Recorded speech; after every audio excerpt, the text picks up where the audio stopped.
Bonjour à tous. Ce soir, on inaugure le concept d'Imaginable, une émission dans laquelle j'aurai le plaisir de recevoir un nouvel invité à chaque nouvel épisode avec qui on parlera d'imagination au sens large.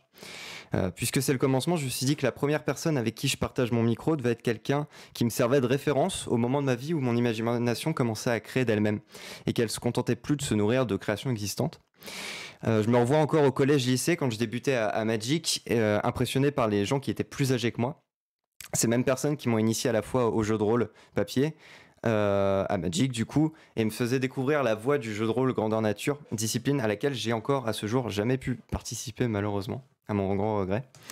C'est l'un de ceux-là que j'invite ce soir, Nathan, alias King of Chaton. Tu me rediras le pseudo par lequel tu veux que je t'appelle plus tard. L'une des premières personnes auxquelles je vais même identifier étant jeune. Ma première question, Nathan, elle va de soi. Comment tu vas? De mon côté, ça va bien. Malgré le confinement, on essaye d'en tirer le meilleur parti pour Mhm. justement, bon, on va le dire un peu plus en détail, continuer à créer. Ah bah, il y a toujours moyen. Le confinement, pour le coup, ça nous bloque pas tant que ça à ce niveau-là. C'est un peu plus chiant C'est- pour les rendez-vous physiques, quoi, mais Les contraintes sont toujours source de créativité. c'est sûr, c'est sûr, c'est sûr.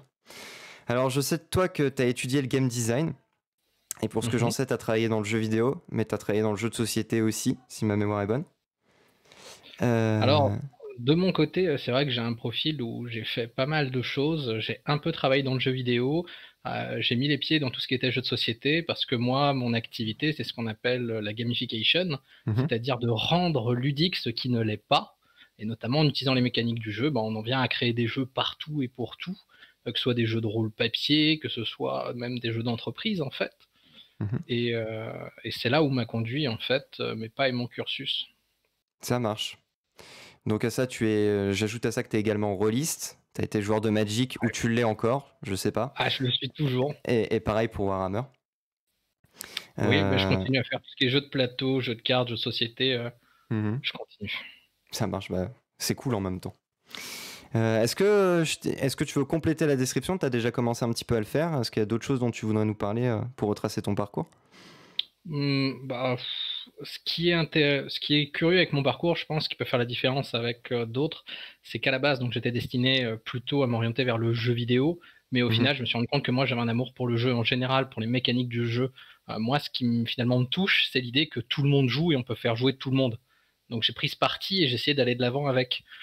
Ce qui m'a conduit à la fois à me développer forcément mes capacités de jeu, c'est poser dans le dernier retranchement, parce que parfois il y a on va mhm, dire des cibles, on parle souvent de cibles qui, elles, on pense qu'elles ne jouent pas, mais aussi ça m'a poussé à étudier tout ce qui était les plans de la créativité, voire même ce qu'on appelle aujourd'hui l'UX design centré mhm. utilisateur.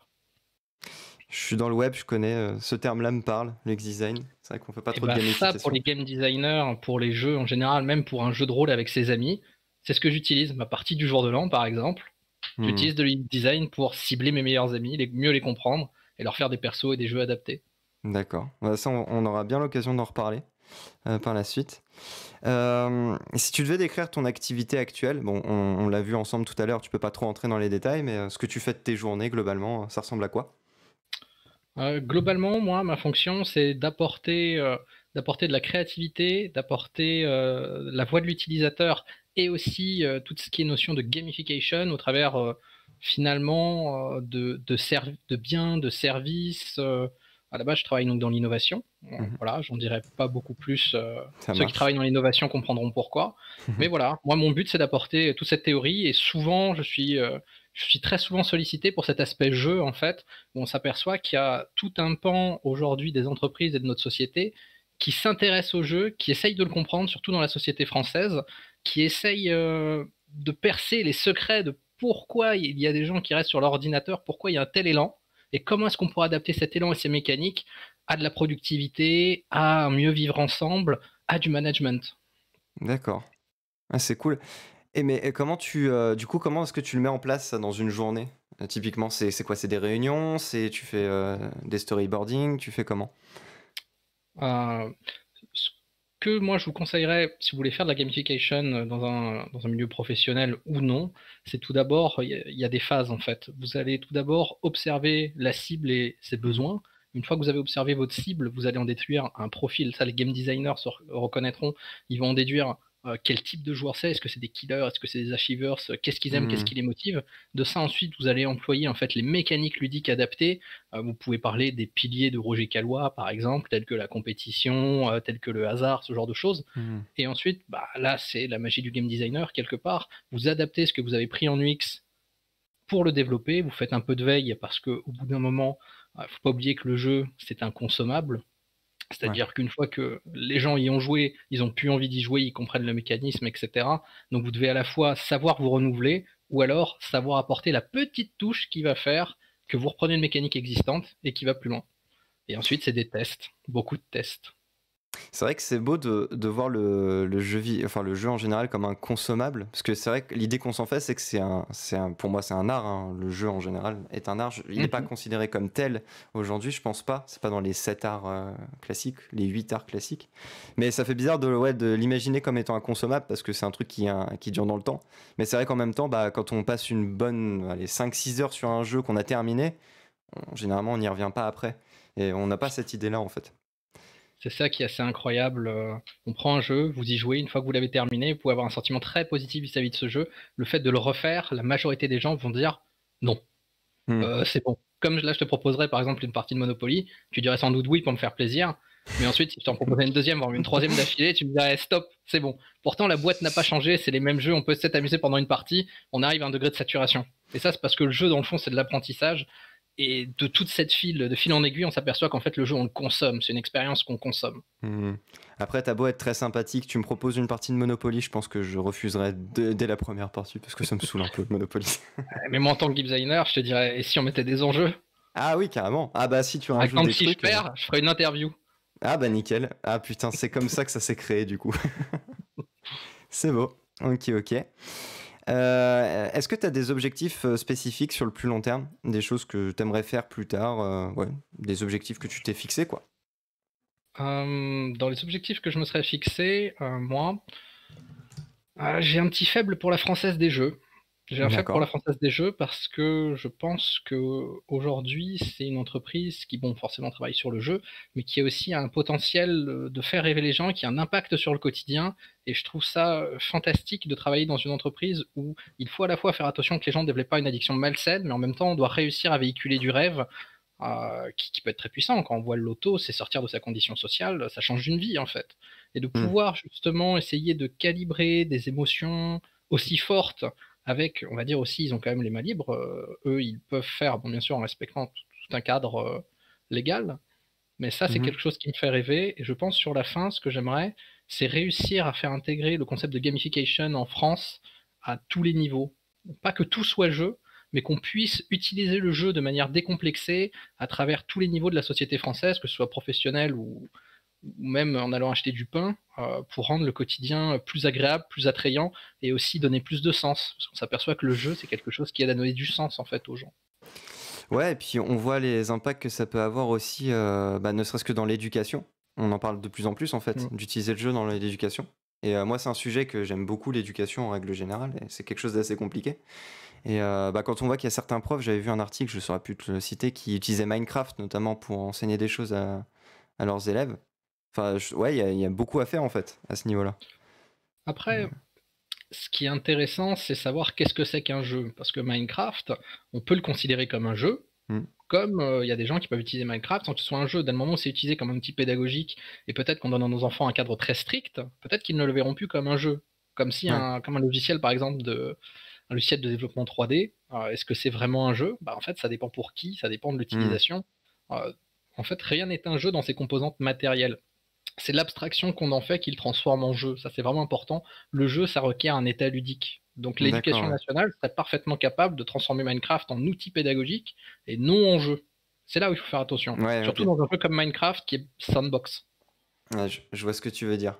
Dans le même principe, dans tout mon collège-lycée, au final, je m'intéressais pas du tout aux sciences. Ça, tu me diras si ça n'a rien à voir comme exemple, mais on verra. Je m'intéressais pas du tout aux sciences, et c'est vrai que c'est en grandissant, en vieillissant, et quand ça venait de moi-même, que je me suis en fait vachement plus intéressé aux sciences en règle générale, et que j'ai commencé à en manger, et que ça devenait même plutôt ludique pour moi d'essayer de faire des recherches par moi-même et tout ça. J'aime bien le scepticisme scientifique en l'occurrence, donc d'essayer de trouver le vrai du faux. J'en avais fait un genre de jeu, et il a fallu que je sorte du cadre scolaire, effectivement. Donc je sais pas si ça retrace avec ton idée, mais c'est le même principe. Si on prend un jeu vidéo et qu'on le transforme en outil, peut-être que ça finirait par perdre cette petite magie, quoi. On voit que c'est consommable, on voit que il faut réussir à instaurer de l'état ludique, mais pour instaurer de l'état ludique, il faut déjà comprendre sa cible. Toi, par exemple, tu as trouvé un moyen de transformer ça en jeu, mais le moyen que tu as trouvé, moi, il y a autre chose que je pense, c'est qu'il n'y a pas un jeu pour tout le monde, mais que chacun a son jeu. Donc là, tu as trouvé le tien, mais le tien marche pas forcément pour moi, par exemple. Bien sûr, ouais. T'aimes Et pas les c'est là sciences? aussi, ça va être. Si, j'aime bien les sciences, même si je suis un peu plus féru de métaphysique que de sciences, mais au bout d'un moment, quand on essaye vraiment, je trouve, d'approfondir un sujet, il y a toujours la science qui s'oppose à l'art, mot que tu as dit tout à l'heure. Et c'est là après où c'est intéressant à quel point la science mange l'art et l'art mange la science, et à quel point on doit trouver un équilibre entre les deux. C'est bien de créer, mais c'est bien aussi à chaque fois d'avoir des métriques pour son jeu, par exemple, et de pas tout laisser dans le flou. Ouais, parce qu'au final, on parle de sciences, du coup, là, c'est bien, on passe de sujet en sujet. Tu dois t'intéresser un petit peu aux sciences cognitives pour ce que tu fais, toi, en l'occurrence. Totalement, Ouais. totalement, parce que dès le moment où on travaille avec de l'humain, surtout dans le jeu, c'est le cerveau, c'est pas les machines qui créent le jeu, c'est l'homme qui justement fantasme le jeu sur l'écran. Soit est-ce que le jeu existe vraiment, ou alors c'est juste nous qui en faisons une invention, comme les personnes à l'époque qui regardaient le fond d'écran Windows qui rebondissait dans tous les sens et qui en faisaient un jeu au final. Rien Ouais. qu'en le regardant en disant, oh, il va arriver dans le coin, enfin! Ouais, Ça, le fameux logo DVD, sur le lecteur Voilà. DVD, je vois très très bien, ouais. Bah ça, ils l'ont transformé en quelque part en espèce de jeu, alors que c'en est pas un à la base. À ce moment-là, est-ce qu'on est capable de transformer les choses en jeu? Donc il y a peut-être des choses qui nous poussent plus à le voir comme un jeu, mais est-ce qu'un jeu c'est un jeu à la base? Non, c'est une abstraction de notre esprit. Ouais. Ce que tu me dis, ça me fait penser, je sais pas si tu connais Karim Debache et son émission Chroma. Nope. C'est une émission où en fait à la base il avait Crost sur jeuxvideo.com et en fait il parlait de cinéma en rapport avec le jeu vidéo, et plus tard en fait il a fait une autre émission qui s'appelle Chroma et où il parle spécifiquement de cinéma, et en fait il a un peu le même discours que toi pour le jeu vidéo, enfin le jeu en général, mais par rapport au cinéma où justement en fait l'écran qui diffuse le film, on te diffuse des images, du son et tout ça, mais le film en réalité, l'illusion se crée dans ta tête en fait. Et c'est un support en fait qui te permet de te créer ça. Ouais, je trouve ça super cool. Mais effectivement, ouais, c'est le genre de truc qui pourrait bien me passionner. Nous, dans le web, on a plus le côté, là, pour le coup, très statistique, de savoir où est-ce que le mec regarde, etc. Et on n'apporte pas tant de gamification que ça, mais je pense que ce serait une belle pierre à ajouter à notre édifice dans ma boîte, en Oui. l'occurrence. Bah, tu verras, si jamais tu t'intéresses à la gamification pour l'amener dans ta boîte, au final, on en arrive à la même chose. On arrive à essayer de comprendre exactement quel incentive fonctionne avec quelle cible pour induire quel comportement, la récurrence du comportement, pourquoi, comment. Et de ça, on essaye d'en tirer des chiffres, des tableurs. On essaye vraiment de scientifiser ça parce que quand on fait de l'art, on peut tomber juste. Mais quand on arrive à mettre de la science par-dessus, si bien sûr on arrive à ne pas enlever son âme de par ça, on arrive à comprendre le phénomène pour pouvoir mieux le réutiliser. Est-ce que tu penserais, parce que tu dis ouais, de pas perdre son âme, est-ce que tu penserais qu'une machine pourrait un jour imaginer entre guillemets un jeu vidéo dans l'idée, ou un jeu de société, peu importe? Alors moi j'ai un point de vue assez particulier sur les machines. Je pense qu'on fait énormément d'anthropomorphisme sur les machines. On imagine tout le temps qu'elles vont être négatives, qu'elles vont vouloir nous contrôler ou quoi. Je me demande si, moi déjà, l'une de mes passions c'est de dresser des oiseaux, des perroquets. Je récupère des perroquets abandonnés pour les dresser. D'accord. Et c'est tellement différent en fait de notre façon de penser que je me dis qu'une machine, c'est même pas de la matière organique, ça doit être extrêmement différent aussi dans sa matière de penser quand ça développera une conscience, parce que je pense qu'on y arrivera à un moment ou à un autre. Et donc, au final, les machines, je pense que l'image qu'on se fait, nous, de divinité, pourrait être assez proche du potentiel des machines, au final. Je vois pas ce qui pourrait arrêter les machines si jamais on leur lâche la bride. Donc, créer un jeu, je pense que ce sera qu'un pas. Et pour eux, c'est un pas de nain par rapport à ce à quoi elles seraient capables. D'accord. Ok. Et du coup, t'imagines qu'une telle machine suffisamment sophistiquée puisse créer un jeu qui corresponde à nos critères en tant qu'humain, nos critères qui définissent un jeu. Tu penses que tu saurais toujours faire la différence entre un jeu créé par un humain et un jeu créé par un algo? Un algo au sens Euh, ultra large. Non, je pense qu'au bout d'un moment, Hmm. on ne saura pas faire la différence parce que, si on donne à la machine, les capacités et surtout les informations, je pense qu'aujourd'hui le nerf de la guerre, c'est de savoir les choses et ensuite de savoir analyser pour pouvoir utiliser la donnée. Mais si on arrive à capter grand nombre de données et qu'à la machine on lui dit, bah, le but c'est de réussir à tromper Nathan, Hmm. pour qu'il ne le reconnaisse pas, je pense qu'elle y arrivera et si elle n'y arrive pas une première fois, le temps est notre ennemi, hein, au bout d'un moment par Ouais. itération. Comme nous, quand on fait finalement un game design, le premier marche pas, le deuxième est un peu bancal, le troisième on trouve finalement quelque chose qui nous fait remettre table rase, et le quatrième il y a une pépite. Voilà, par l'itération on y est arrivé. Hmm. Ok, je vois. Bah, d'autant qu'on fait déjà un peu ça avec la musique. Il y a certains algorithmes capables de créer de la musique. C'est assez fou. C'est pas toujours très beau, mais c'est assez fou. Ah, c'est Ouais. comme ils sont capables aussi de nous battre à de plus en plus de jeux, Hmm. au final. Le jeu de Go, c'était le dernier exemple que j'ai eu récemment, qui était une des prouesses de la machine. Parce que les échecs, c'était assez trivial pour une machine au final. C'est des algos assez simples qu'elle a réussi à bien comprendre. Mais le jeu de Go, qui est relativement simple dans son concept, il me semble qu'il était plus compliqué dans l'absolu. Enfin, c'est assez fort En, tout ça. en fait, c'est qu'il y a dans les différents types de jeux, il y a des jeux qui sont très liés aux règles avec des règles fixes, qu'on appelle des jeux de type ludus, D'accord. comme les échecs, Hmm. où on peut pas d'un coup prendre le cavalier et le faire s'envoler dans les airs pour cracher des boules de feu. Et il y Ça a serait des fun. jeux, en fait, ce serait fait d'ailleurs, ça existe, il y a un jeu Mhm. qui s'appelle Tempête sur l'échiquier, qui Je crois permet que de j'en ai faire ce entendu genre de parler. choses. C'est un jeu de cartes que tu mets à côté et qui fonctionne aussi. Et D'accord. il y a des jeux qu'on appelle en plus Païda. Les jeux Païda, c'est des jeux où justement les règles sont un peu plus souples. Hmm. Donc le jeu de Go, en fait, même s'il a un côté ludus fort, il y a un nombre de possibilités en Hmm. fait qui fait une arborescence énorme. Et en fait, la capacité de calcul d'arborescence à chaque coup, on pensait qu'une machine pourrait pas y arriver, et finalement, elle y arrive. Hmm. Tu joues toi au jeu de Go? Non, du tout. C'est Ah, pour ça moi. que là, j'en parle avec un peu de Hmm. retrait, sans rentrer dans les détails. Je suis pas un expert du jeu de Go. Moi non plus, du coup on va arrêter d'en parler, hein. Ça vaut mieux. Ok. On va passer à la seconde petite partie de l'interview. Moi là, ce qui m'intéresse en fait dans ce petit format-là, c'est de parler en fait de l'imaginaire en règle générale. Et qu'est-ce qui influence l'imaginaire? Bah, il y a plein de choses en fait. Nos inspirations peuvent être multiples. Et du coup, je voudrais m'intéresser à tes inspirations. Donc, ce qu'on va faire, c'est que je vais te citer différents thèmes. Et je voudrais que tu Mhm. me donnes deux, trois références en fait dans ces thématiques-là qui t'inspirent, qui t'ont marqué d'une façon ou d'une autre ou autre. On va commencer assez simple. Les films.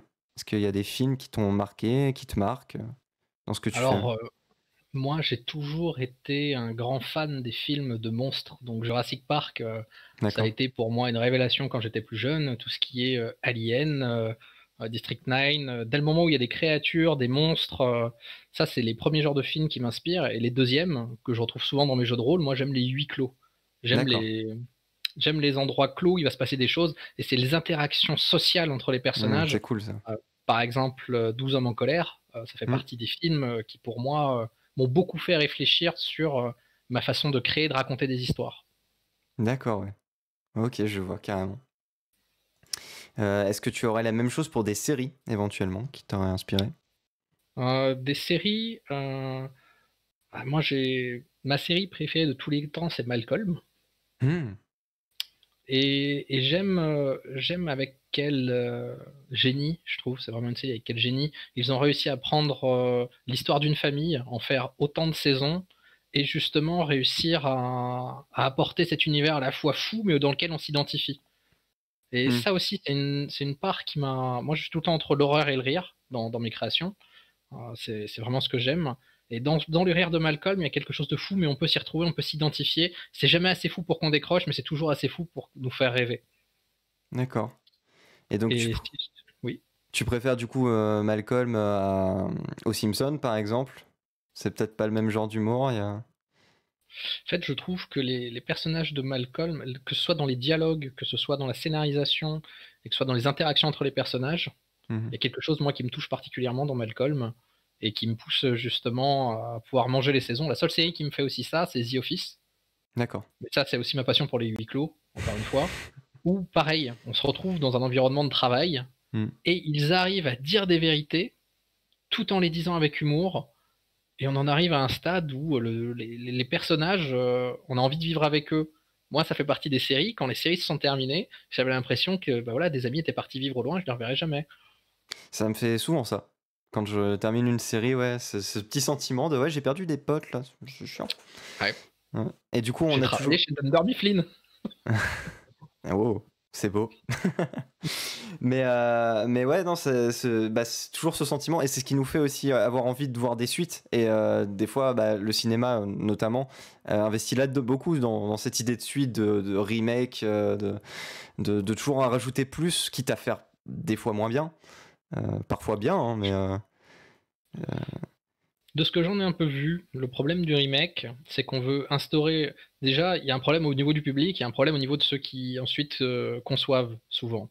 Au niveau du public, c'est qu'il a eu une sensation extrêmement positive, il a eu quelque chose qu'il aime et il en veut encore. Le problème, c'est que pour lui apporter quelque chose qu'il aime, il ne faut pas lui apporter la même chose pour lui procurer le même sentiment. hmm, C'est un peu comme si, bah moi je vais encore prendre l'analogie du jeu parce que là où je suis spécialisé, très bien. ils ont beaucoup aimé le premier niveau, on fait bah super, on va leur revendre le premier niveau, mais on va refaire quelque chose, on va juste changer le skin par exemple, on va juste changer deux personnages, mais ça va être la même expérience que le premier niveau. Hmm. Bah non, faut passer au niveau 2 en fait. Ouais, ok, C'est je ce vois qu'on ce que prendrait tu avec veux. Candy Crush, parce que justement il faut leur apporter une expérience qui va leur faire ressentir la même sensation, mais leur cerveau a changé. Une fois Hmm. qu'on a vu quelque chose, on est corrompu par ce qu'on a vu ou ce qu'on a lu. On n'est plus la même personne. Ok, ouais.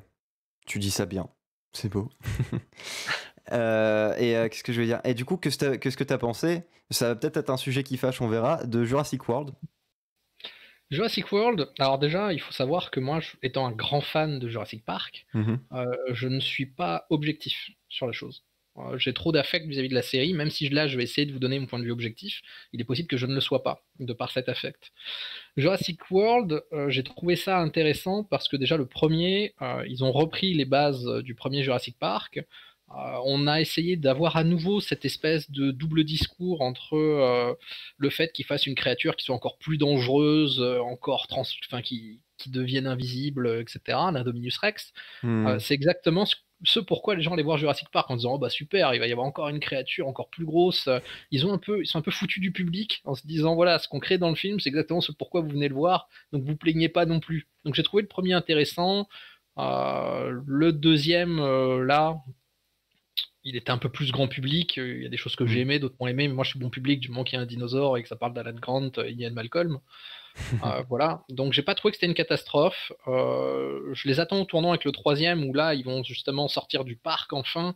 Il va y avoir des dinosaures qui vont être libérés. Là il y a vraiment l'occasion de renouveler l'esprit de la licence. Ouais.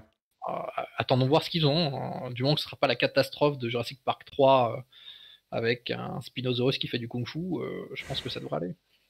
Le Jurassic World 3 a été annoncé du coup. Je pense qu'il est en tournage ou qu'il a été tourné, je sais Ouais. plus où on en est. Il est retardé d'un an, je crois qu'il sortira en 2022. Ouais, mais qu'est-ce qui n'est pas retardé en 2020 de toute manière aujourd'hui? Cyberpunk, si tu nous entends. Oui, par exemple. Là, c'est vrai. Ok. Toujours dans les inspirations, des personnalités qui t'inspirent, françaises ou mondiales, peu importe, où tu veux. Des personnalités. Alors, dans la science-fiction, l'empereur de l'humanité, hein, forcément, moi je suis un joueur d'Imperium, je joue Custodet, je joue Chevalier Gris.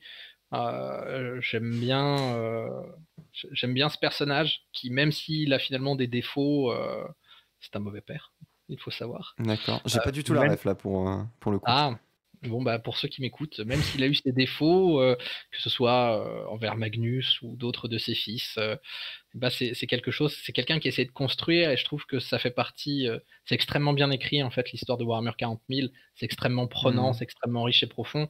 Je pense que assez rapidement, des scénaristes, des cinéastes vont s'en rendre compte et vont commencer à développer des films et des séries Hmm. dessus. Mais ça, Forcément. c'est un univers qui me parle beaucoup. Dans d'autres personnages, là, comme ça, après, moi, j'aime bien les créatures, donc c'est des Bowser, c'est Hmm, hmm. Et des personnalités qui existent, il y en aurait? Des gens qui existent vraiment? personnalités qui existent et qui m'inspirent. Pendant un moment, j'aimais beaucoup ce que faisait Elon Musk. D'accord. Bah, aujourd'hui, je ne sais pas exactement, mais je trouvais que c'était quelqu'un qui justement apportait au monde, apportait une vision, une vraie vision au monde et qui allait dans une direction et qui essayait de s'y tenir. Et c'est quelque chose que j'apprécie particulièrement. Les personnes qui ont une vision, mais qui n'ont pas une vision pour eux, qui a une vision pour l'ensemble, pour la collectivité, et qui essayent de foncer, de s'y tenir et moi je dirais de rendre un peu le monde meilleur, mais encore une fois, c'est subjectif, tout dépend Hmm. de ce que la personne pense qu'est un monde meilleur. Ah, ça c'est sûr. Ça, clairement. Ok. En termes de jeux vidéo, là tu dois avoir une série de références à nous sortir, forcément. Mhm. En termes de jeux Bah, vidéo, du ce qui coup, t'inspire? moi, ce qui m'inspire Dark Age of Camelot, D'accord. c'est quelque chose qui m'a énormément inspiré. Tiens, d'ailleurs, maintenant que j'ai dit ça, ça me fait penser à un truc. Alexandre Astier, si je dois dire dans les personnalités françaises. Ah, bah quand même. Oui, oui, forcément, le, le talent, le talent et le caractère. Non, bah oui. C'est Mais quelque chose de. c'est presque limite cliché de dire ça. Ouais, bon, ça me dérange pas d'être cliché. Moi non plus. Du moment que je regarde à l'intérieur de moi et que je me dis c'est vraiment ce que j'aime, eh Bien bien, sûr. ça me va d'être mainstream. Ok. Et donc je disais ouais Dark Age of Camelot parce que moi c'est un jeu où j'ai commencé très très tôt à y jouer et surtout c'était un excellent équilibre entre relations sociales, gameplay. Je trouvais il y avait un vrai univers, une vraie communauté. Et moi ce que je regarde c'est surtout les jeux où des années plus tard les personnes quand on parle de ce jeu-là ils ont le regard qui part au loin et on voit qu'ils y sont, une partie d'eux vit toujours là-bas. D'accord, Donc ouais. ça fait partie des jeux Counter-Strike. J'ai beaucoup joué avec mes amis. Moins Euh, d'interaction sociale pour le coup, mais ok. si les interactions sociales, mais plus grossières. Ah ouais, c'est ça. Je vois. Et encore, c'est pas Call of. Hein. Non, non, non, non, c'est différent. On apprend un peu à parler russe. Ouais, c'est ça, c'est surtout ça. C'est que tu comprends pas les insultes. Elles sont là, mais tu les comprends pas. Moi, à l'époque, je jouais notamment sous 1.6, bon, jusqu'à maintenant un peu. Mhm. Donc à l'époque, c'était un peu différent. Mais je dirais, ça, c'est vraiment des jeux qui m'ont beaucoup marqué. Future Cop, ça peut paraître bizarre, mais ça fait partie des petits jeux un peu anciens aussi dont je me souviens. Et puis bon, après, il y a plein de jeux récents. Il y a League of Legends, World of Warcraft, ce genre de choses. Moi, j'aime beaucoup. Dès le moment où il y a de l'interaction sociale, en fait, c'est des jeux qui m'attirent assez facilement. J'ai acheté Among Us juste Mhm. pour pouvoir assassiner mes amis et rigoler de les entendre pas savoir qui était l'assassin. Dès le moment où il y a de l'interaction sociale, moi, ça commence à me porter. Même si j'aime bien aussi finalement un bon storytelling, c'est aussi quelque chose qui me parle Mhm. bien. Donc toute la série des Dragon Age par Ouais. exemple, ou des Mass Effect. J'ai beaucoup aimé suivre l'histoire. Moi je fais partie des joueurs qui mettent en mode facile et qui veulent surtout suivre l'histoire, avancer et Mhm. rendre les mondes virtuels un peu meilleurs à coup d'épée. Carrément. Carrément, c'est ça qu'il faut faire. Et t'as cité Among Us. Je suis curieux d'avoir ton opinion puisque t'es de cette partie-là. Comment est-ce que tu expliques? Moi, j'adore Among Us pour le coup. J'y joue pas mal en ce moment avec pas mal d'amis. Et Mhm. comment tu expliques le succès de ce jeu-là? C'est. Pour moi, le succès de ce jeu vient déjà au fait que déjà c'est quelque chose de simple à comprendre mais de dur à maîtriser. Hmm. T'arrives, tu dois éviter de te faire assassiner ou tu dois assassiner. Ça, c'est simple. Par contre, ensuite, de savoir mettre des stratégies en place, on s'aperçoit qu'il y a quand même une échelle de progression qui est folle. Maintenant, cette idée de délation, l'air de rien, ils ont tapé en fait dans un système. Il faut savoir que dès le moment où on crée un jeu pour simplifier un élément du réel, généralement. Hmm. Même tout le temps. Et en fait, le jeu nous sert de tutoriel à la vie réelle. D'accord, Et ouais. ben, je trouve que Among Us a réussi à nous développer un tutoriel de la délation, Hmm. qui est quelque chose qui est relativement rare aujourd'hui dans les autres jeux. Ce qui fait que quand on joue à Among Us, on n'a pas la sensation qu'on a retrouvé dans un autre jeu. Donc il y a quelque chose d'extrêmement nouveau et Hmm. donc qui nous procure extrêmement de plaisir parce qu'on apprend. On apprend. Donc en termes de gameplay, il y a vraiment quelque chose de nouveau et je pense que c'est là la force. Il est simple, il est pas cher aussi, ça aide. Hein. Quand ça aurait été 60 €, il aurait peut-être eu moins de succès. Il est pas cher, il est simple, et les sensations de jeu sont assez incroyables, extrêmement rapidement, et on peut ramener tous ses amis. Et en plus, Carrément. selon les amis qu'on a dans la partie, ça change l'effet Hmm. du jeu. Ouais, tout à fait. Bah, je me retrouve effectivement, tu parles de ce syndrome, de cette espèce de sentiment de délation, de trahir un peu ses potes et tout ça. C'est un truc que je retrouve beaucoup dans le Loup-garou pour une nuit, ou le Loup-garou Mhm. villageois en règle générale, mais le Loup-garou pour une nuit, je le trouve vachement plus efficace. Je sais pas si t'as joué à celui-là. Non. Euh, Bah c'est en fait le loup-garou villageois le loup-garou de Tire-Celui en fait, mais ça se passe en une nuit. Ce qui fait que en fait le jeu est très rythmé, c'est qu'il n'y a pas de mort pendant la nuit. Et dès que tout le monde se réveille, les loups-garous savent simplement qui ils sont. Ils se regardent entre eux pendant la première nuit. Ils savent qui ils sont, mais ils ont tué personne. Et en fait, donc il y a d'autres rôles qui ont effectivement agi pendant la nuit. Et il y a qu'un seul débat en fait. Et le but c'est de tuer un seul loup-garou sur toute l'équipe. Et en fait, du coup c'est très punchy. Il y a pas trop de temps mort. Là où le tir sur le, dès que t'es mort au début, c'est un peu con. Tant pis pour toi. Et moi j'aime beaucoup. Il y a Secret Hitler. Je sais pas si tu connais. J'en ai entendu parler, Alors ça, notamment parce que quand j'ai vu le nom, je me suis dit OMG, ils ont sorti un jeu là-dessus. Ouais, excellent jeu de société pour le coup. Je te le conseille à 2000%. Et le fait est qu'ils ont réussi à sortir le jeu sans qu'il y ait pas la moindre référence au nazisme réellement dans la boîte. Il n'y a pas de croix gammée, il n'y a même pas de représentation d'Hitler ni de moustache. Il y a juste le titre. Et en fait, c'est un peu toujours ce même principe-là. Et moi qui joue pas mal aux jeux de société avec des amis, je trouve que c'est effectivement ce genre de jeu où il y a un peu cette délation, ce petit côté trahison, que ça fonctionne vachement bien, quoi. Les autres jeux fonctionnent aussi très bien. Mais dès qu'il y a une espèce d'inégalité entre les joueurs et que y a un joueur qui doit trahir les autres, ça marche vraiment trop bien. Alors, tout dépend encore une fois du type de joueur. Ouais, mais c'est ça. Mais c'est que moi j'ai des connards dans mon groupe. En League of Legends, par exemple, on peut se faire trahir par un coéquipier qui fait n'importe quoi dans la partie. Les autres vont pas bien le prendre. Oui. C'est là où il faut faire attention. Il faut que le jeu permette la trahison, mais dans une optique de progression et entre guillemets positive aussi pour les autres joueurs. Bien sûr. Et c'est là aussi quand on est game designer que ça devient très intéressant. Par exemple, ça s'aperçoit sur Among Us, on peut juste cocher une case pour faire en sorte que quand on éjecte quelqu'un, on ne sache pas si c'était un imposteur ou pas celui qu'on a éjecté. Et ça change réellement la façon de jouer et l'impact du jeu. Parce qu'au final, quand on éjecte quelqu'un, soit il reste plus qu'un imposteur parce qu'on a éjecté un des deux ou des trois, soit on a éjecté quelqu'un d'innocent, impossible de le savoir. Et là, je trouve que la pression la façon de jouer devient totalement différente juste en cochant une case et qui change juste une ligne de texte. Ouais, bien sûr. Ouais. Mais nous, on la coche tout le temps, cette case, parce que c'est vrai que c'est beaucoup mieux avec ce petit mode-là. Ouais. Mais c'est cool. Ouais, franchement, c'est. Et je repensais à ça par rapport aux jeux de société qui se diversifient aussi. Tu parlais du Monopoly, donc je peux faire le lien. Le Monopoly a sorti un mode triche, en fait, du Monopoly. Et c'est toujours dans le même délire. Je sais pas si tu l'avais vu passer, ça. Alors, oui, je l'ai vu sortir. Moi, ce qui m'a fait rire, c'est. Ouais. J'y ai pas joué, non. Mais... moi, j'ai pas joué non plus. Je l'ai vu sortir. Et moi, je suis quelqu'un qui aime bien tricher aux jeux de société. Surtout aux jeux de société en famille ou avec des amis. Bien. Parce que je trouve qu'au bout d'un moment, j'aime pas tricher pour gagner, mais j'aime bien tricher pour que les gens se rendent compte que je triche, mais n'ont pas moyen de le prouver. Et je trouve que ça rajoute une dimension de jeu supplémentaire. Mais c'est encore plus fourbe. Ouais, moi j'aime bien, forcément en tant que game designer, j'aime bien un peu torturer les règles, les tester, essayer de les amener un peu plus loin et voir en fait, parfois faire des tests, savoir quelle sensation je crée en faisant telle chose. Ok, donc je vais noter ne pas jouer avec Nathan aux jeux de société. Ça c'est bon. Ok, très bien. Bah là, en l'occurrence, justement, le Monopoly, ils ont inclus la triche à leur mode de jeu. Je sais pas du tout comment ça se présente. Ça peut être sympa. Mais voilà. Ouais. Parfois, il suffit encore une fois d'une ligne dans le livre de règles. Si dans le livre de règles il y a marqué si vous trichez, ça fait partie du jeu, vous ne pouvez être puni que si vous êtes pris. Oui, du coup. Et là, ça pousse les joueurs à venir piocher dans la banque, à dire mais si, à lire une carte et à lire un texte, en fait, dessus, c'est pas du tout ça. Mais en fait, c'est que ça doit changer du coup la mentalité initiale avec laquelle tu joues au jeu. Parce que, genre, le Monopoly, de base, c'est vrai. Tu peux tricher, mais t'es puni que si t'es pris. De base, voilà. C'est vrai. Mais ça change la mentalité initiale. C'est que moi, si je commence à tricher au Monopoly de base, on va m'insulter parce que je suis un connard de tricher. Tandis que si c'est le Monopoly triche, là, on est dans un mood un peu différent. Je sais pas si tu vois ce que je veux dire.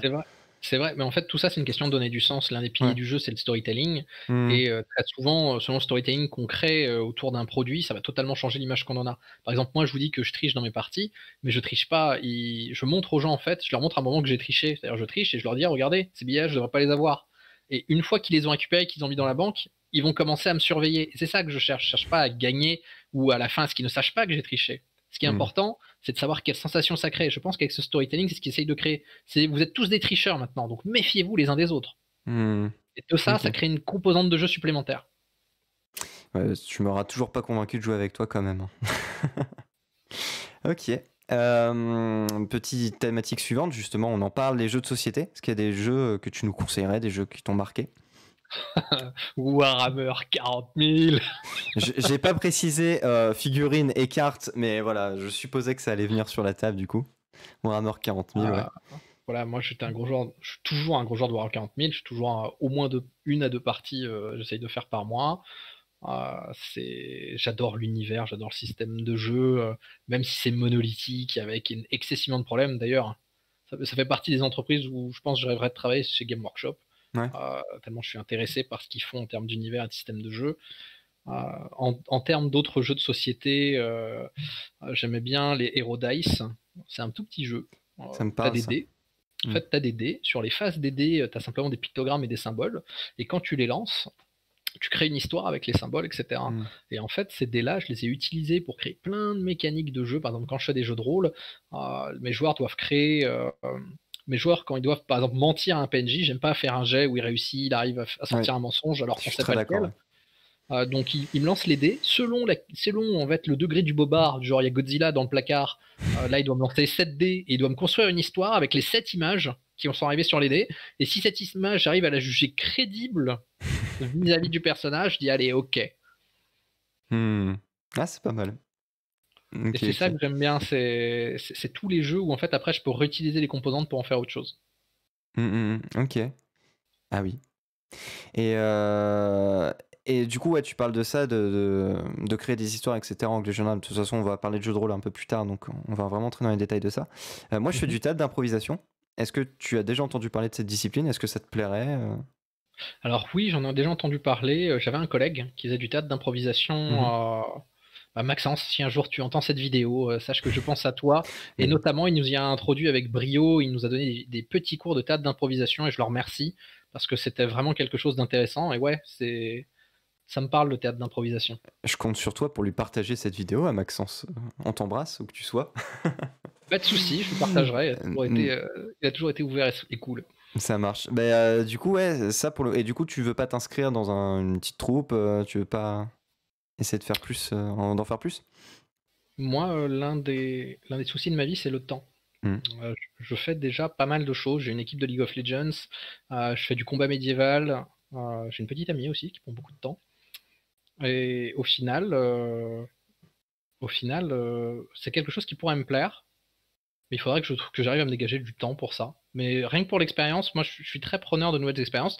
Donc si à un moment ta troupe est en région parisienne et est ouverte, je viendrai faire un tour avec plaisir.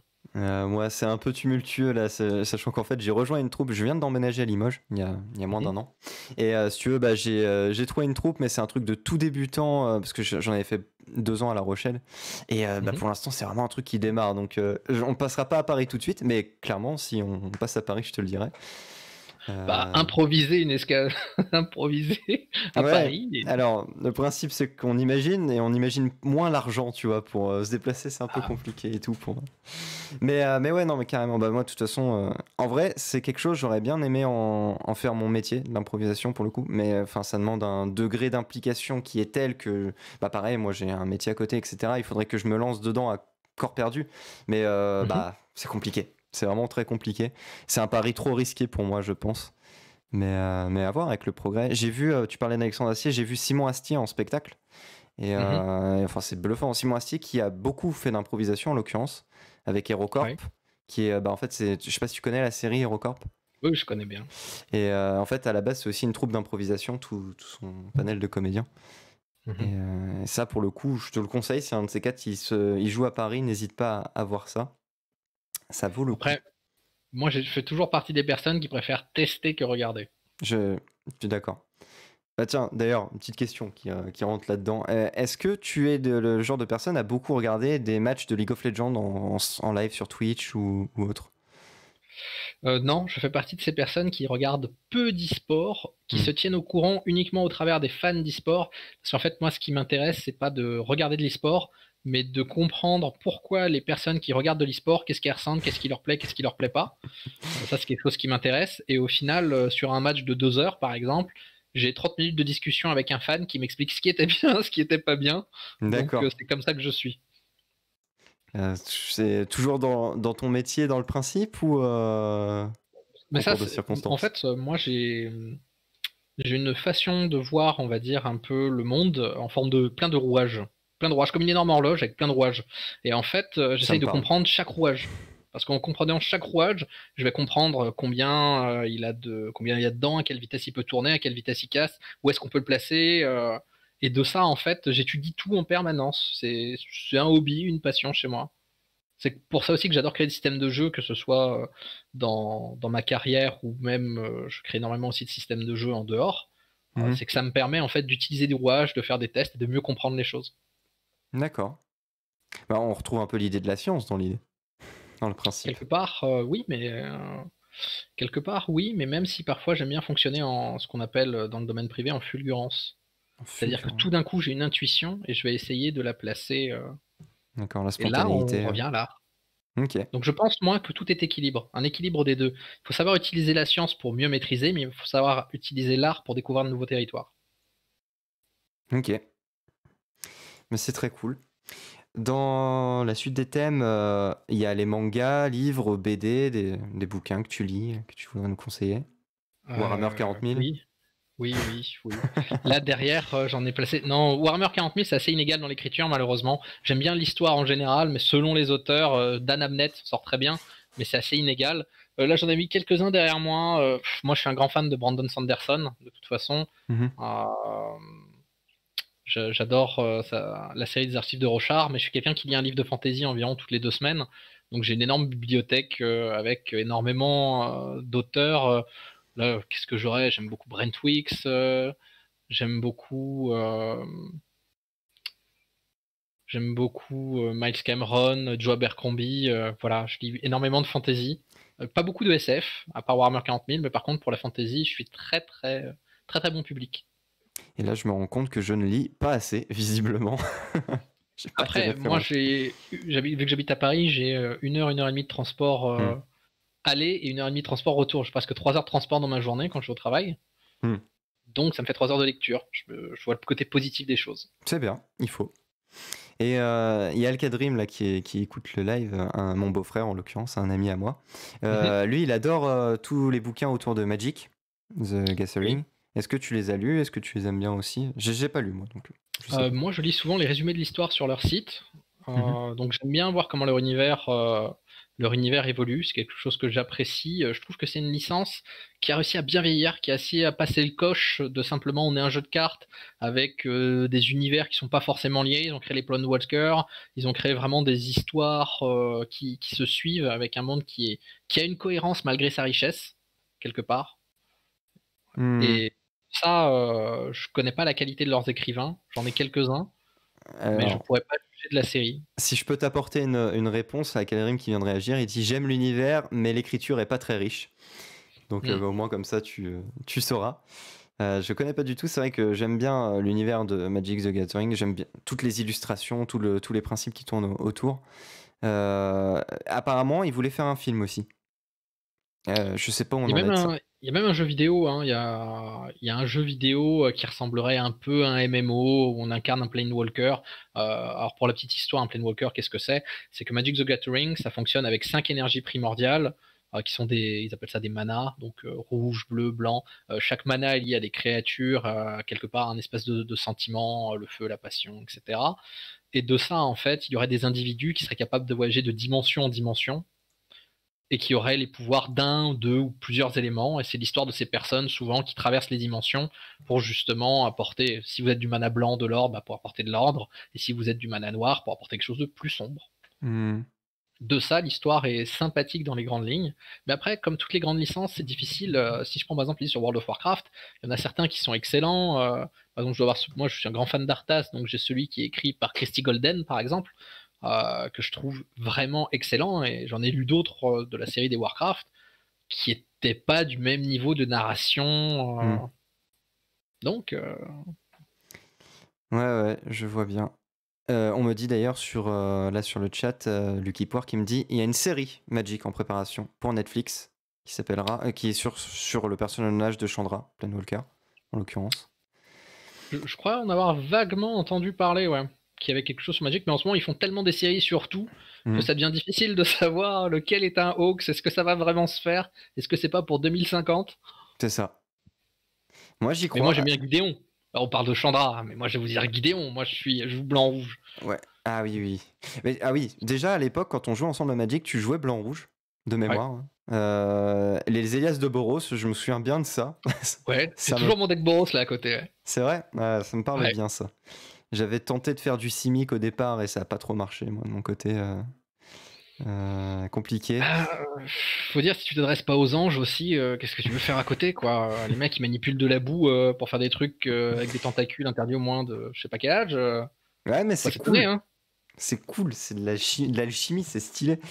Non, là, La couleur dans des fioles, super. c'est un peu la guideline de ma chaîne, hein, l'alchimie, donc tu me vexes là. Non, je rigole bien sûr. Non, là, moi j'ai un deck, moi je joue surtout Commander, pour tout te dire. Mhm. Et j'ai un deck artefact que j'aime plutôt bien. Alkadrim, si t'es toujours là pour nous en parler. Moi, dès que quelqu'un me dit qu'il a un deck spécialisé dans quelque chose, j'ai toujours tendance à me méfier. Pourquoi? Parce que ça sent les decks infâmes où toi t'arrives, tu fais regarder, moi j'ai mis des dinosaures parce que j'aime bien les dinosaures et paf, le mec il te sort un deck artefact où en fait tu peux pas jouer. Non, ça va. Non, non, ça va. En vrai, le mien est assez soft. Alkadrim, là, a un deck spécialisé dans les enchantements qui lui est infâme. Voilà, moi je balance les petits bails comme ça. Je règle mes comptes. Ou pareil, bah, Lex-Angélus Aurélien, le frère de Florian. Là, donc là, Oui, il a un fameux deck avec des petites créatures. des slivoïdes, ouais. Oui, oui. Et il a des slivoïdes qui étaient légales pendant une extension, je ne me souviens plus laquelle. Et moi j'en ai un aussi slivoïde, et qui est légal en moderne, et du coup qui est sans doute beaucoup plus infâme. C'est l'un des problèmes de Magic en fait. C'est pour ça que moi souvent quand je joue maintenant je fais du draft. Je préfère vraiment faire du draft parce que dès le moment où les gens de decks qui sont déjà faits, j'ai du mal à retrouver le plaisir. Je trouve qu'une part de hasard, autre le fait que de tirer ses cartes, une part de hasard total même dans la construction du deck, c'est ce qui m'ajoute aujourd'hui du plaisir à Magic. Carrément. Ouais, ça peut complètement se comprendre. Après, moi, j'aime bien aussi prendre le temps de créer un deck. Parfois, même, j'en ai créé plein, je me souviens plus du nom du site qui te permet d'en éditer, d'avoir toutes les stats sur le deck. Et j'aime bien juste passer du temps à en créer pour ne jamais jouer avec, parce que je vais jamais acheter les cartes ou quoi. Et j'aime bien aussi ce principe-là. Ouais, ça coûte cher, ouais. Bah, c'est sûr. Ouais. Je t'en prie. Je disais, ça coûte cher. J'allais faire une petite pique, je dis, ça coûte toujours moins cher que Warhammer. C'est un investissement Warhammer, mais ce qui est chiant avec Magic, c'est que quand t'as un deck qui est super opti, tu joues une fois contre quelqu'un, puis après tu perds un ami, généralement. Soit tu le joues en tournoi et l'ambiance est un peu délétère, soit au moins Warhammer 40 000, tu sais très bien que si ton armée est très forte l'année prochaine, c'est que tu vas pleurer parce qu'elle va pas rester forte longtemps. C'est possible. Je connais pas Chevalier du tout Gris, si Warhammer. vous m'entendez. Bah après, moi généralement Magic, c'est qu'effectivement si tu fais un deck insane, bah les gens, soit tu perds un ami, soit le mec te dit bah tu joues plus avec ce deck et tu te fais merde, mais j'ai acheté plein de cartes pour rien. C'est chiant. C'est pour ça que c'est sain, hein. Toi tu le fais vraiment dans un sens un peu d'accomplissement, de bienfait, de pour toi. Tu joues presque au solitaire au Magic en fait en construisant tes decks. Je pense que c'est la façon la plus saine de jouer à Magic sans le draft. C'est souvent ça, ouais. Mine de rien, bah, je te dis, ouais, j'ai construit tout un tas de decks qu'au final j'utiliserai jamais, mais c'est juste parce que c'est rigolo. C'est vrai, le côté Magic solitaire, c'est un peu de ça. Carrément. On va finir avec une dernière catégorie, la musique, des groupes de musique, des musiciens, des titres, des choses qui te parlent. Toi, t'es plus quoi déjà comme style de musique en règle générale? Moi, comme style de musique, je suis plutôt glam rock. D'accord. Je suis plutôt glam rock et j'aime bien vraiment ce qui est un peu de la vieille musique des années 80. Donc je citerai du Duran Duran, je citerai qu'est-ce que je pourrais te citer de chouette, du Scorpion, du Gorky Park. Moi, dans l'un de mes groupes de cœur préférés, c'est Steel Panthers, forcément. D'accord, mais je connais pas. Voilà. Ben, si jamais tu l'écoutes, ne l'écoute pas à côté d'anglophones, c'est tout ce que je peux te dire. D'accord, c'est noté. Il faudrait quand même que ce soit assez spécifique que je décide d'écouter ce que tu me conseilles à côté d'anglophones très précisément. Mais je préfère prévenir quand même parce que ça peut changer la façon dont les autres vont te voir. Ça marche, bah, tu me préserves bien, c'est cool. Ok. Et moi, c'est toujours une problématique que j'ai. Quand tu mets de la musique pour tes jeux de rôle, tu cherches comment pour ça? Souvent, la façon la plus facile de trouver de la musique pour les jeux de rôle, c'est de regarder les BO de films. Parce que dans la plupart des BO de films, bien sûr, il n'y a pas souvent de chanteurs ou de paroles. Ouais. Le plus gros problème qu'on a généralement dans un jeu de rôle quand on veut mettre de la musique, c'est la difficulté de proposer, parce qu'on ne sait jamais combien de temps va durer une scène. Ils peuvent très bien tuer ce boss en 5 minutes et passer à une autre scène, comme ils peuvent très bien rester dans ce couloir pendant 2 heures, Hmm. en essayant de choisir une porte. Du coup, il faut réussir à avoir une musique de couloir qui dure 2 heures sans les saouler, sans trop de répétitions. Ouais, Et c'est. c'est là où ça devient compliqué en fait.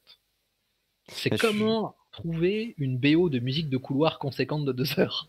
Ouais, non, mais complètement. C'est terrible, hein. Moi, c'est vraiment un truc, j'ai même pas la solution encore aujourd'hui, ça me saoule. Trouver des La, musiques. la solution, c'est de baisser un peu le volume au fur et Hmm. à mesure, déjà, pour qu'ils entendent un peu moins la musique, et ensuite de proposer une boucle de 5 musiques. Et au bout d'un moment, ils vont plus s'en rendre compte. Avec la musique un peu moins forte, ils vont toujours avoir ce sentiment, ils vont trouver un peu moins forte. Ce qu'il faut faire, c'est à chaque fois qu'on entend avoir un petit fichier sur son bureau d'ordinateur, à chaque fois que vous entendez une musique où vous dites, bah tiens, ça pourrait me servir dans un jeu de rôle. Et bah vous la mettez dans le dossier. Et ensuite vous les triez. Et au fur et à mesure, rien qu'au bout d'un an, vous allez avoir normalement, si vous êtes un peu mélomane, 40, 45 musiques différentes qui vont vous servir ensuite à pouvoir les mettre à gauche, à droite, Ok. etc. Maintenant, méfiez-vous des musiques qui sont trop dynamiques. Vous dites, ah, ça serait super pour le boss. Parce que le problème, c'est que le boss, n'oubliez pas, un boss en jeu de rôle, si ça dure une demi-heure, c'est que vraiment ça s'est bien passé. Généralement, un boss, ça peut durer 45 minutes, 1 heure. Et votre musique super punchy, et bah, sachez qu'elle risque de leur péter la tête au Ouais, bout de 15 minutes. tu m'étonnes. Tu m'étonnes, ouais. Ok, bah écoute, ça c'était la question de transition parfaite pour parler jeu de rôle, en l'occurrence. Ok. Petite question assez simple mais néanmoins compliquée. Si tu devais expliquer le principe du jeu de rôle à quelqu'un, tu lui dirais quoi? Pour moi, si je devais expliquer le principe du jeu de rôle, je lui dirais, tu vas pouvoir vivre la vie une vie d'une autre personne, tu vas pouvoir vraiment incarner la personne que tu veux. D'accord. Dans le fond, c'est ce que je dirais. C'est le jeu de rôle, c'est la capacité d'incarner qui tu veux, d'être qui tu veux et de faire ce que tu veux. Ok, ça fait rêver. Ça fait rêver. Et quelque part, pour être qui on veut, c'est pas comme j'ai dit, je l'avais dit au tout début de ce podcast, c'est que la créativité notamment se nourrit de contraintes. Et c'est ça qui est bien aussi dans le jeu de rôle, c'est que quand tu peux être qui tu veux, par exemple Donjons et Dragons, on peut dire, je peux pas être qui je veux. Si je veux créer un extraterrestre avec des rayons laser, etc., Hmm. je ne peux pas. Mais en fait, on peut à la fois s'en rapprocher. Et le fait de donner des contraintes, ça va aussi aider l'individu à se cadrer et au final avoir parfois plus d'empathie avec un personnage qui est plus proche de lui. Ouais, Donc, mais au fur et à mesure, bah moi je crée aujourd'hui mes propres jeux de rôle. Par exemple, chaque année, pour mes amis, je crée le jeu de rôle du Nouvel An, qui est un jeu de rôle où j'étudie avec des méthodes de X-Design, c'est quoi leurs besoins, qu'est-ce qu'ils aiment, comment est-ce qu'ils ont évolué dans l'année, ce qu'ils ont vu. Et ensuite, je leur demande de choisir un film, une thématique, un univers. Et je hmm. crée tout un système de jeu sur un point de gameplay. Cette année, par exemple, c'est John Wick qu'ils ont choisi. D'accord. Et mon C'est point de cool. gameplay que je dois craquer, c'est la mort dans les jeux de rôle. Hmm. Le problème qu'on a aujourd'hui, moi, le problème auquel je me heurte, c'est que soit j'accepte de tuer des joueurs dans mon jeu de rôle, sauf que s'ils meurent, par exemple, trop tôt, c'est des gens qui ne peuvent plus jouer, je vais pas leur refaire un perso. Euh, donc j'essaye de pénaliser pour qu'ils aient vraiment des sensations fortes, de se dire ah on peut mourir. Mais d'un autre côté, ça risque de pénaliser des joueurs et parfois quand ils sont bloqués la journée avec nous, bah, ils sont tristes, ils savent plus quoi faire. Et la contrepartie, c'est que si je ne les tue pas et que je suis permissif, ils commencent à faire n'importe quoi, ils n'ont pas assez de pression et au final ils ressentent pas assez de sensations au cœur du jeu. Hmm. Et de ça, je suis en train de créer un système de jeu qui permet justement de tuer les joueurs sans les pénaliser en jeu et qu'ils aient les deux sensations. À la fois cette D'accord. sensation d'avoir peur de mourir et à la fois cette sensation de se dire ouais mais c'est pas grave si je meurs, je pourrais toujours continuer à jouer. Et ben ça a l'air d'être un putain de challenge. C'est intéressant, Je, mais suis- normalement je suis sur la bonne voie là. je serais très Réponse à curieux. Noël. Ouais, c'est ça, je serais très curieux que tu me fasses un petit retour de ça, d'expérience là-dessus, une fois que tu l'auras fait. Avec plaisir. Et d'ailleurs, tu parles des jeux de rôle du Nouvel An. J'en ai fait un avec toi, un Nouvel An. Je sais plus en quelle année Mhm. c'était, mais c'était bien sympa. Par contre, on était très nombreux de mémoire. Ça, c'est un problème que j'ai, c'est que j'ai du mal à dire non aux gens. Je pense que le jeu de rôle, c'est quelque chose qui rassemble. Hmm. Moi, aujourd'hui, la plupart, je sais pas, comme je l'ai dit, j'ai pas énormément de temps entre le boulot et mes activités. Ce qui fait que quand je crée des jeux et que je fais des tables de jeux de rôle, j'essaye d'inviter vraiment les gens qui comptent pour moi. Et quand il y en a un qui me dit, bah, j'ai envie d'être avec vous, je me débrouille justement pour triturer les règles. J'ai même fait des règles où tout le monde lance le jet de dés en même temps et tout le monde joue en même temps et tout le monde fait bouger son pion en même temps sur une map pour essayer de faire des tables parfois à 12 joueurs. Waouh. C'est sport. Pour vous dire, ils ont un peu crié, mais ils n'ont pas quitté la table. Ce qui veut dire que j'ai quand même, pour moi, réussi à les faire jouer à 12.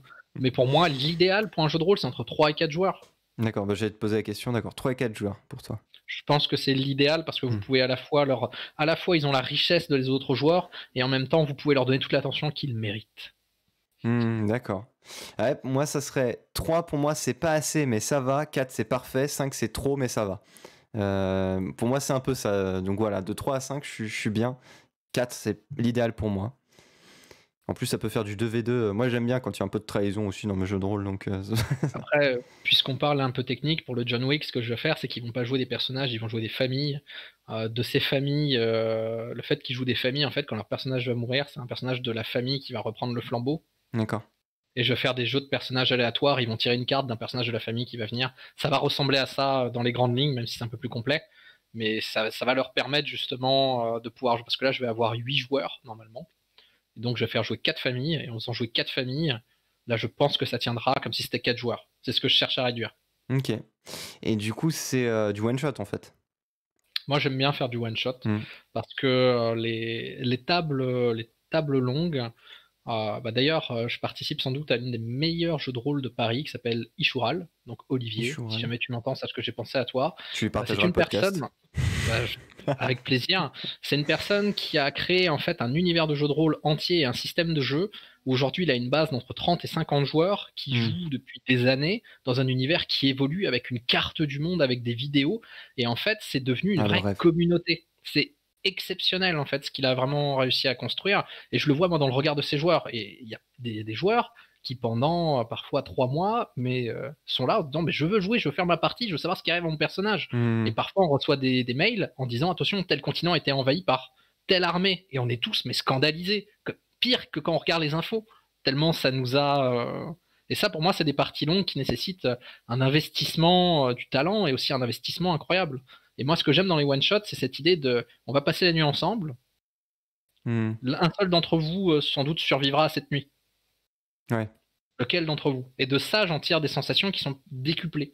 À la fois, ils ont ce grain de folie de dire de toute façon, c'est un one shot, donc je vais me libérer. Hmm. Et en même temps, il y a ce côté de il peut m'arriver n'importe quoi à quel moment, c'est un one shot.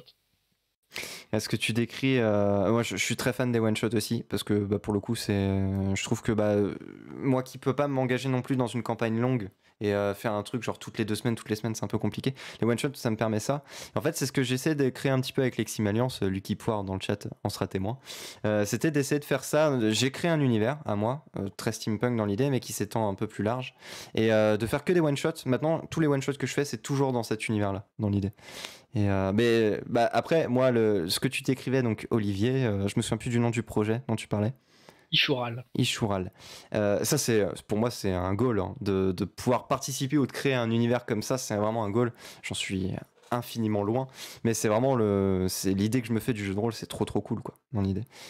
Bon, en plus, je regarde ce maître de jeu, et il a pas l'air de réaliser à quel point c'est exceptionnel ce qu'il a créé, la Hmm. communauté de 30 à 50 joueurs qui ont vraiment un investissement et qui ont un investissement au niveau des grandes licences de nos jours. Quoi. Quand je vois des fans d'Harry Potter, moi je vois ces joueurs, ils sont fans d'Ishural. Et je crois parfois ils réalisent pas, c'est ça qui est extraordinaire aussi. Bah écoute, ça serait une personne, si je peux entrer en contact avec lui, que j'aimerais bien recevoir ici, ça peut être vraiment très intéressant de discuter avec cette personne-là. Je lui en parlerai avec plaisir. Je pense que Carrément. ça pourra lui faire plaisir, je lui en parlerai. Eh ben, je veux bien. Ok, on va passer à la question suivante, parce que l'heure tourne, mine de rien. Est-ce que tu te souviens, je suppose que oui, et est-ce que tu peux nous parler de ta première expérience en tant que rôliste? Ouais, je me souviens de ma première expérience en tant que rôliste. En fait, c'est quand j'étais sans doute, je crois que j'étais en CE1 par là. En fait, j'ai toujours eu vocation à inventer des jeux, même dans la cour de récré, j'étais le monsieur qui inventait des jeux. Mhm. Ce qui fait que déjà à cette époque-là, j'inventais des jeux où toi t'étais un dinosaure, t'avais tant de points de vie, tu faisais ci, tu faisais ça. Et en fait, sans le savoir à l'époque, je créais déjà des jeux de rôle, voire même des jeux de rôle grandeur nature. Et je me souviens qu'en CE1, je faisais des choses sur Jurassic Park, je faisais des choses sur Resident Evil. Je faisais aussi des choses avec des requins qui nous poursuivaient et en fait on devait monter sur le banc qui était un bateau et chacun avait des rôles et il y avait des règles de jeu. Si le requin mange quelqu'un, il devient requin, etc. Les requins, si jamais on leur appuie sur le nez, ils n'ont plus le droit d'avancer. Je crée déjà des choses comme ça. Et l'anecdote, c'est que c'est arrivé à un point tel que quand par contre, quand je suis arrivé en 5e et 6e et que je continuais à créer des jeux de rôle de plus en plus poussés, par exemple où il y avait des 3 factions, j'étais inspiré de Dark Age of Camelot, avec des gens qui faisaient des arbalètes, avec des classeurs, avec les élastiques des pochettes, par exemple. Donc il y avait les arbalétriers qui combattaient des loups-garous et des magiciens qui lançaient des boules de papier, etc. Et ben j'ai été convoqué par le directeur en disant que je construisais des gangs. Et que donc mon jeu de rôle grandeur nature, je savais pas que c'était ça à l'époque ce que je faisais, le jeu de rôle grandeur nature que j'ai fait dans la cour de récré, il y avait tellement d'enfants qui y jouaient aujourd'hui qu'il fallait que j'arrête, il fallait que je dise aux gens d'arrêter parce que c'était des gangs et j'allais me faire renvoyer en fait pour gang et vandalisation. Parce que les gens jouaient à des loups-garous et utilisaient leur règle 30 cm comme épée à deux mains qui infligeait 3 points de dégâts. En même temps, avec du recul, tu peux te dire que ça peut être une idée de merde, dans l'absolu. Avec du recul, quand on voit des 6e armer les arbalètes, et quand on voit les 3e parer au bouclier avec les bouquins de maths, et dire chargez, et dire ouais mais non, ton arbalète elle m'a touché, donc moi je suis KO. Quand je vois que j'ai réussi à réunir ces 2 populations autour d'un jeu, et bien sûr qu'il n'y a pas eu de blessés, on n'employait pas des ciseaux non plus, on envoyait des boulettes de papier, on en était là. Non, je pense que c'était une expérience intéressante et je pense qu'il y avait de quoi rigoler. Ouais, non, carrément, ça c'est vraiment trop cool, pour le coup. Non, moi je me cantonnais à jouer à Yu-Gi-Oh! Dans un premier temps et à Magic sous l'escalier de Saint-Louis-Blanche de Castille. Tous ceux qui étaient dans cette école s'en rappelleront. Et non, on se tapait pas dessus à coups de règles. Mais j'aurais kiffé faire ça, clairement. On s'est bien marré. Le fait est que c'est ce qui me donne envie de faire du GN encore aujourd'hui. Un jour, j'y arriverai. J'ai jamais trouvé l'occasion en fait. Écoute, moi je continue à en faire, j'ai toujours mon armure de chevalier dinosaure. On voit le bouclier d'ailleurs derrière, c'est ça? Non, ça c'est un bouclier de l'Alliance. Ah je oui, l'ai mis justement, si quelqu'un le voit. Non, j'ai une armure de chevalier dinosaure entièrement faite en résine. J'ai vu les photos. C'est mon ami Louis qui fait des props de cinéma. D'accord.